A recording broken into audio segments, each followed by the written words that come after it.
On to the second half of our show and our 5 guest stars. First, Charles Bulfinch. A quote from revolutionary leader John Adams. "I must study politics and war, that my sons may have liberty to study mathematics and philosophy.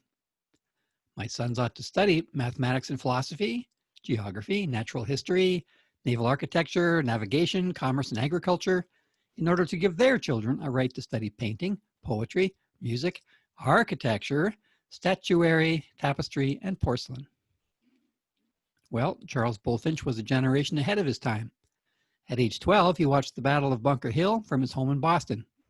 In this picture, as a young man, he's dressed in the height of post-revolutionary fashion, ready for his career as America's first native-born professional architect.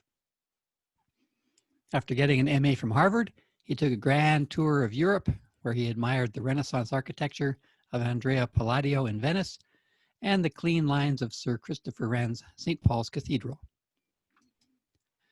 Charles's first building, age 25, was a wooden church in Boston. He began as he would continue, with simplicity, balance, and good taste. People liked it.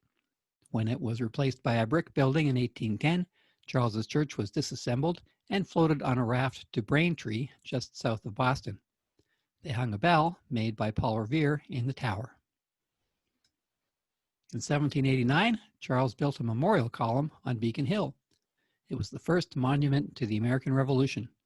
It looked extra fine atop this cliff in 1810, just before it was moved, because they took 18 meters off the top of Beacon Hill.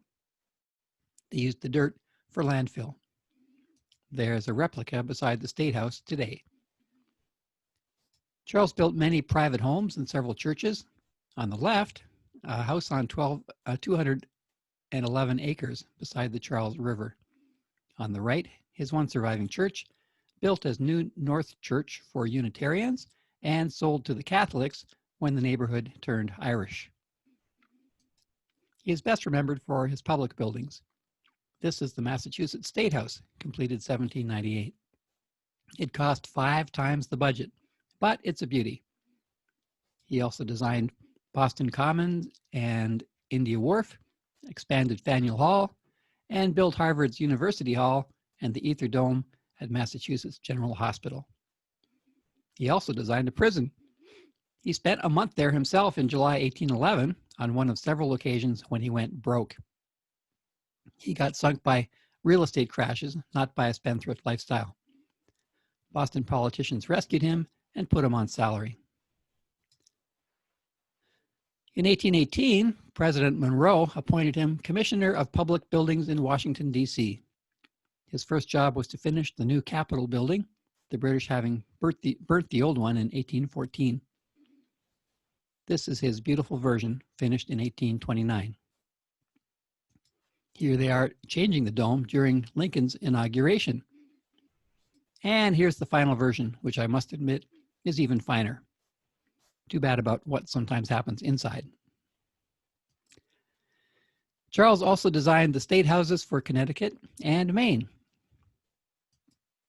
Lastly, here is another of his Unitarian churches, this one in Lancaster, Massachusetts. Charles retired back to Boston at age 67 and lived to age 80. He was a fellow of the American Academy of Arts and Science, an honorary member of the National Academy of Design, and was held in high esteem whenever he was solvent and out of jail. UU's also claimed Charles's son Stephen, a Unitarian clergyman, hymn writer, and author of forgotten books like this one. Stephen wanted to be an architect, but Charles discouraged him with the bizarre advice that America already had all the state capitals it needed, so there was no work to do, which proves him a poor judge of westward expansion and of the needs of the private sector. Perhaps he just didn't think Stephen had the spark. Charles's more famous son, Thomas Bulfinch, wrote Bulfinch's Mythology.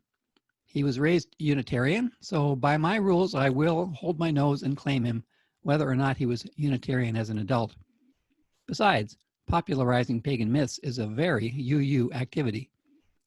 But no one else seems to want to claim him, I guess because he spent his old age as an anti-gay activist.